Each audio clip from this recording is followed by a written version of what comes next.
Picture चालू करो बे।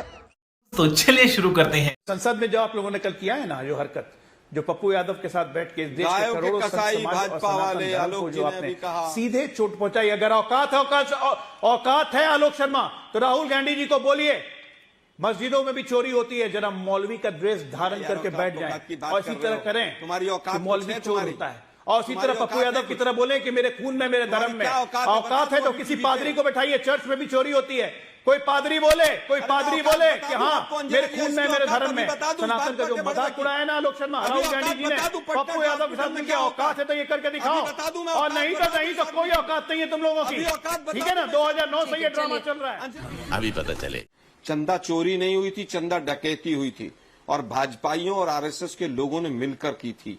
जो वहां पर एसआईटी बनी, उसके तमाम डॉक्यूमेंट उत्तर प्रदेश सरकार के पास हैं। उस रिपोर्ट को आप सार्वजनिक करवा दीजिए, पता चल जाएगा माल कहां कहां गया है, नागपुर कितना गया, दिल्ली कितना गया है और कर्नाटक कितना गया है, उसको सार्वजनिक करा दीजिए। सुना योगी जी के पास काफी माल हाथ लग गया है उनके आरएसएस के खिलाफ, और वो अब कह रहे हैं कि अब आरएसएस मुझे छू नहीं सकती, ऐसा हम तो सूत्रों से सुन रहे हैं। आप उस रिपोर्ट को सार्वजनिक करा दीजिए, उसके बाद सनातन की बात कीजिएगा। चंदा चोरी से लेकर और जिस तरह से आप लोगों ने शंकराचार्य के साथ जो बिहेव किया था, वो पूरे देश ने देखा है। महामानव साहब ने क्या क्या किया है, वो भी पूरे देश ने देखा है। गलत समय पे मुहूर्त, आधे मंदिर का इनॉग्रेशन, चोरी तो होनी थी, गलत समय पे मुहूर्त आप कर रहे थे। अरे जिन लोगों ने प्रभु राम के, मर्यादा पुरुषोत्तम राम के घर को डकैती डालने से नहीं छोड़ा, वो पेपर लीक और वोट चोरी नहीं करेंगे क्या? वोट चोरी की सरकार है, इनसे कोई उम्मीद नहीं है। इस सरकार को जाना होगा, गृह मंत्री को इस्तीफा देना होगा। तो लेने के देने पड़ गए। लोग जी, एक कहावत है, कसाई के चाहने से गाय नहीं मरती है। ठीक है ना, तो ये सरकार जानी होगी, इनको जाना होगा, आप मनाते रहिए, हम कहीं नहीं जाने वाले हैं, हम यही रहेंगे अगले 20-25 साल तक। चिंता मत कीजिए, विकसित भारत बनाने के पहले भाजपाइयों ने गाय काटने की परमिशन दे दी। दूसरी बात मुझे आश्चर्य लगता है, जो जीवन भर सनातन विरोध करते रहे, जब आपको पता है 5 बार एक एनटीए से एक ही पेपर लीक हो रहा है, तो उसको बचाने का काम क्यों किया गया? क्योंकि उसमें बीजेपी और आरएसएस के लोग हैं, आपके वेस्टर्न इंटरेस्ट हैं। 2024 में तो क्रिस्टल क्लियर हो गया था कि भाजपाइयों और संघियों के बच्चों को एडमिशन दिलाया गया, भाजपाइयों और संघियों के स्कूल में एग्जाम लीक हुआ है। अब आप लोग को पूरी कांग्रेस पार्टी को हो गया क्या कोलंबियन इफेक्ट, जो हर बात में आरएसएस बीजेपी एनटीए भंग कर देते, ये कर देते, वो कर देते। भारतीय जनता पार्टी की सरकार है, हम आरएसएस की विचारधारा को विश्वास रखते हैं, ये राष्ट्र धर्म की विचारधारा है, राष्ट्र को आगे बढ़ाने की विचारधारा है। तो इस सरकार में अगर आदमी हम अपने नहीं रखेंगे, तो क्या हम कांग्रेस पार्टी के रखेंगे?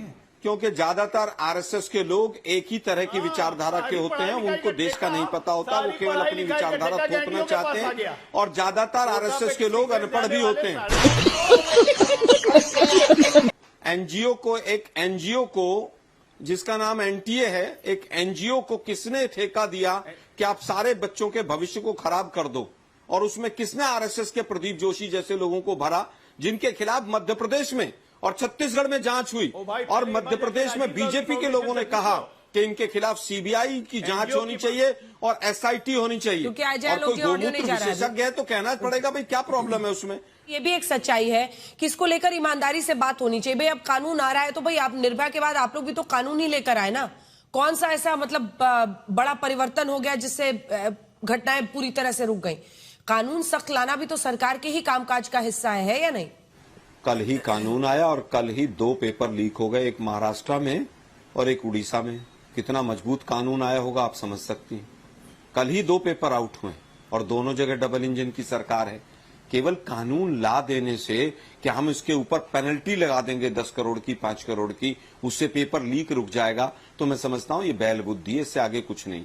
आप कानून लाइए ना कि पेपर को किस तरह से हम इसको फुल प्रूफ बनाए, क्या ट्रांसपोर्टेशन का सिस्टम होगा, किस तरह से जाएगा, कौन डिजाइन करेगा, कौन सी ऑर्गेनाइजेशन होगी, उसके ऊपर तो एक शब्द नहीं बोलता है कानून। अरे बोलना कुछ तो। केवल कानून आप आरएसएस और मोदी जी को बचाने के लिए लेकर आए। सुप्रीम कोर्ट में इसी एनटीए ने कहा अभी 2 महीने पहले कि पेपर लीक नहीं हुआ है, राइटिंग में एफिडेविट दिया, और ये कहते हैं कि साहब हम तो पता नहीं क्या कर रहे हैं। 2024 में जो पेपर लीक हुआ उसके बारे में आज तक कोई नहीं बोलता है। एनटीए के अंदर एक आदमी, एक क्लर्क को भी आपने जिम्मेदार नहीं ठहराया।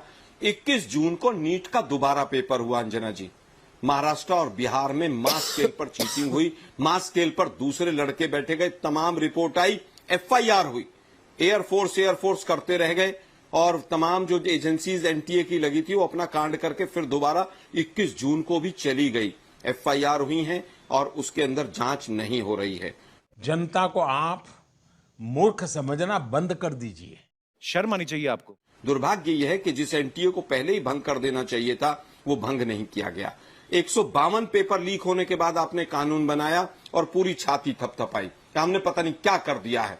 उसके बाद फिर दोबारा आपको 2 साल में उस कानून को बदलने की जरूरत पड़ गई, क्योंकि पहले भी आधा अधूरा कानून था और इस बार एक बोगस कानून है। इस बार केवल और केवल बच्चों को दिखाने के लिए, जनता को दिखाने के लिए एक बोगस कानून बना है और उसका असर यह है कि कल ही कानून पास हुआ और कल ही बीजेपी शासित राज्यों में 2 पेपर आउट हो गए।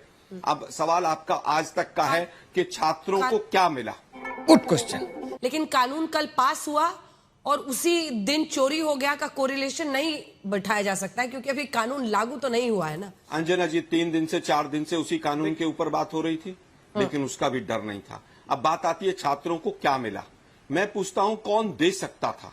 दे तो सरकार सकती थी, केंद्र की सरकार दे सकती थी। केंद्र की सरकार ने एक झुनझुना दिया, इसके अलावा कुछ नहीं दिया। केंद्र की सरकार अगर चाहती तो पहले दिन ही कहती NTA भंग है, हम 10 लोगों की 5 लोगों की कमेटी बनाते हैं और उसमें एक्सपर्ट्स को रखते हैं, गोमूत्र विशेषज्ञों को भी रख लेते, हमें कोई आपत्ति नहीं। लेकिन दुर्भाग्य यह है कि आपने ये सारा काम जब किया जब सैकड़ों बच्चे घायल हो गए, जब आपको पैलेट गन चलानी पड़ी। धर्मेंद्र प्रधान का इस्तीफा अगर पहले ही हो जाता। गौमूत्र विशेषज्ञ इन्होंने फिर बोला, शर्म नहीं आती है। IIT मद्रास के डायरेक्टर को गौमूत्र विशेषज्ञ कहते हैं। 250 से ज्यादा शिक्षाविदों ने प्रियंका गांधी जी को चिट्ठी लिखी कि मैडम अपनी शिक्षा का स्तर देखिए, क्या बोल रही हैं आप किसके बारे में, कामकोटी साहब के बारे में। शर्म नहीं आती है इन लोग को? तुम लोग पागल है क्या? ये राहुल गांधी जी का सीधा आरोप है कि पूरी शिक्षा व्यवस्था में संघ से जुड़े लोगों को उच्चतम स्तर पर पहुंचाने के लिए और वहां पर ज्यादा से ज्यादा एडमिशंस संघ से जुड़े लोगों को कराने के लिए ही ये पूरी व्यवस्था शिक्षा की ऐसे लचर और लीक हो रहे हैं। पिछले 12 साल से हम हैं ये कह रहे हैं कि पिछले 12 साल में जितने IITian, जितने मेडिकल कॉलेज, जितने UPSC के लोग, जितने BPSC के लोग, जितने स्टेट सर्विस कमीशन के लोग, ये जितने गए सब पेपर लीक से गए हैं, सब संघ के लोग हैं। ये विचारधारा है इनकी। पिछले 12 साल से जितने क्वालिफाई किए हुए डॉक्टर्स हैं, इंजीनियर्स हैं, लॉयर्स हैं, चार्टर्ड अकाउंटेंट्स हैं, सिविल सर्विसेज सर्वेंट्स हैं, वो सब संघ के लोग पेपर लीक करके गए। ये क्या रद्दी आदमी की बात सुन के अंजना जी इस क्वेश्चन को आप डिबेट में ला रही हैं?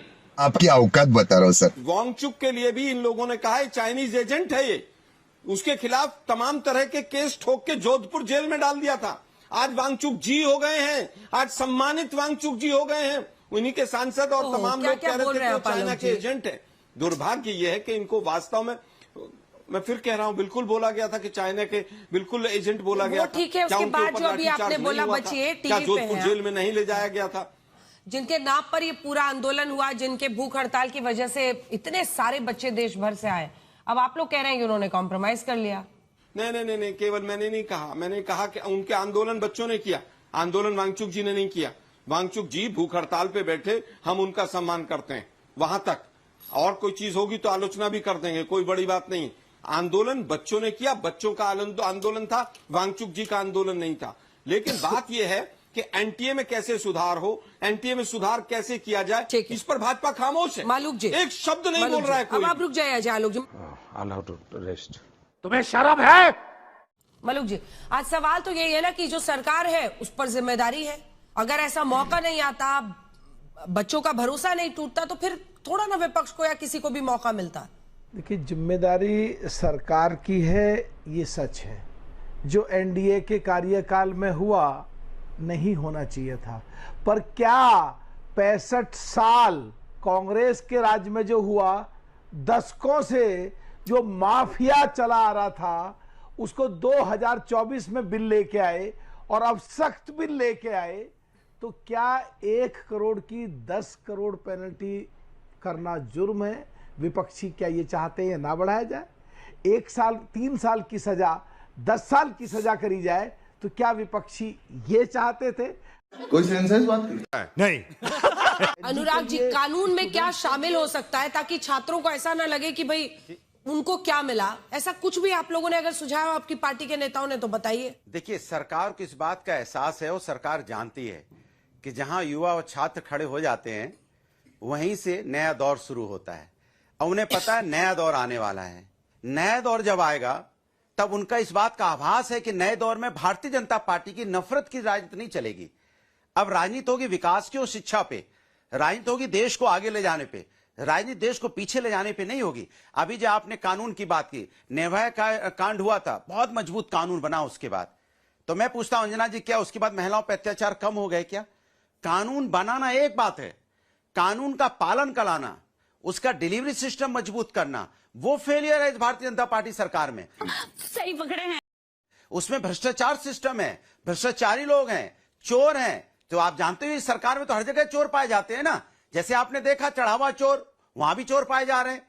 यहां सरकारें चोरी हो जाती हैं, कहां कहां चोर नहीं, एमपी एमएलए चोरी हो जा रहे हैं, यहां खाद चोरी हो जाती है, सड़क खड़ंजा रोड चोरी हो जा रहे हैं, पुल चोरी हो जा रहे हैं। बताइए आप। तो यहां पे तो ऐसा है कि सरकार में चोर हर जगह है। इन चोरों को कैसे हटाएगी सरकार? इस पे सरकार चिंतन करे कि जो सिस्टम में चोर घुसे हुए हैं और जो सिस्टम में उसको दीमक की तरह खोखला कर रहे हैं और सिस्टम को खा गए हैं, चाहे कितना मजबूत कानून बना दीजिए। 2024 में यही कानून था ना, और ये बोला गया था पार्लियामेंट के अंदर में, सदन में। आपने भी सुना होगा कि हम इसका नकल विरोधी कानून और जो पर्चा लीक होता है इतना मजबूत बना दिया गया है, अब यहां पर्चा लीक नहीं होगा। लेकिन 2026 में फिर हो गया, भारी मिस्टेक हो गया सर। अब कहा कि नहीं, अब सजा और ज्यादा हो जाएगी। अरे जब 1 करोड़ था 10 करोड़ हो गए, 3 साल से 10 साल हो गई, फिर पर्चा लीक होगा तो क्या गारंटी कि नहीं होगा? जरा बता दीजिए। पर्चा लीक होने से बच्चों का भविष्य बर्बाद हो जाता है। 20 बच्चों ने 25 बच्चों ने सुसाइड किया अंजना जी। क्या उस बच्चों को वो बच्चे वापस मिल जाएंगे उस मां बाप को? मैं पूछना चाहता हूं। कानून तो आप बना देंगे, कानून से भी मजबूत बन जाएगा, बच्चे वापस आ जाएंगे, तो बताइए मुझे ऐसा कोई कानून है क्या? इसलिए आपको सिस्टम को सुधारने की जरूरत है। जो आप आके यहां वकालत करते हैं ना, जिस तरह सबको पता है सिस्टम में किस तरह की भर्ती हो रही है। दिल्ली यूनिवर्सिटी में देखिए, हर जगह देखिए कैसे कैसे प्रोफेसर आ रहे हैं। अरे बाप रे, ये तो धोती खोल रहा है। जब यहाँ पे शिक्षक हिंदू मुस्लिम की बात करने लग जाए, यहाँ पे धर्म के नाम पे यहाँ पे नफरत की बात फैलाने लग जाए, एक दूसरे के विरोध में बोलने लगे, तो काहे का शिक्षक है? इसके मतलब शिक्षक बदलने की जरूरत है, शिक्षा प्रणाली बदलने की जरूरत है, और जो सिस्टम उसके अंदर स्वच्छ और ट्रांसपेरेंसी लाने की जरूरत है, जिससे कि शिक्षा पद्धति सही हो और जो पेपर बनते हो वो यहाँ ट्रांसपेरेंट हो और चोरी की कोई गुंजाइश नहीं हो। इसलिए चोरों को हटाइए। और ये पार्टी, ये मेरे, अब हमारी सरकार आ गई तो हम अपने आदमी भर देंगे, आरएसएस के भर देंगे। कल किसी और की सरकार आएगी, वो अपने आदमी भर देगा। इसके मतलब शिक्षा के बारे में तो सोच ही नहीं रहे हो आप, कब्जा करने के बारे में सोच रहे हो। आप सोचते मैं यूनिवर्सिटी पे कब्जा कर लूं, मैं शिक्षा की जो मंदिर है उनमें कब्जा कर लूं। तो जब कब्जा वाली आपके अंदर भावनाएं रहेगी ना, तो कभी शिक्षा पद्धति ठीक नहीं हो पाएगी। अच्छा, आज एक गरीब का बच्चा गांव में झोपड़ी का उठा, तमिलनाडु का बच्चा अपनी भाषा में नीट बन के डॉक्टर बन सकता है, इंजीनियर बन सकता है। पहले क्यों नहीं सोचा? केरला के बच्चों के बारे में क्यों नहीं सोचा? मणिपुरी अपनी भाषा में दे सकता है एग्जाम श्रीलंका में बैठ के, क्यों नहीं सोचा? ये हमारी सोच है। क्या दिक्कत है आपको भाई? आपको हर एक लोग से दिक्कत हो गई है। ये देश 10 साल में पूरे सिस्टम को बदल रहा है, ये दिक्कत है। ऊपर से नीचे तक ढांचा बदल गया, ये दिक्कत है। अभी पता चल। मेरे सीधे सीधे 3 सवाल हैं। सीबीआई की 2 बार जांच हुई, क्या एनटीए के एक भी अधिकारी से सीबीआई पूछने गई? सवाल। इनोवेटिव व्यू कंपनी जो पूरी तरह से सीक्रेसी बायोमेट्रिक्स की जिम्मेदार है, क्या उससे एक भी अधिकारी से किसी ने पूछा? विनीत जोशी जो एचआरडी के सेक्रेटरी थे, जिनको चुपचाप रातों रात हटा दिया, क्या सीबीआई ने एक बार भी उनसे जाकर पूछताछ की? पहला सवाल। दूसरा सवाल, 4.6% जीडीपी का बजट का हमारा एजुकेशन में था 2014 में, घटकर 2.6 रह गया। 2% जीडीपी का बजट घट गया, ये मतलब किसके इशारे पर हुआ और क्यों हुआ? गृह मंत्री जी, तीसरा सवाल, कहां पर गायब हैं वो बता दें जरा हमें, तो हम तो जानना चाहते हैं। हमको नहीं पता।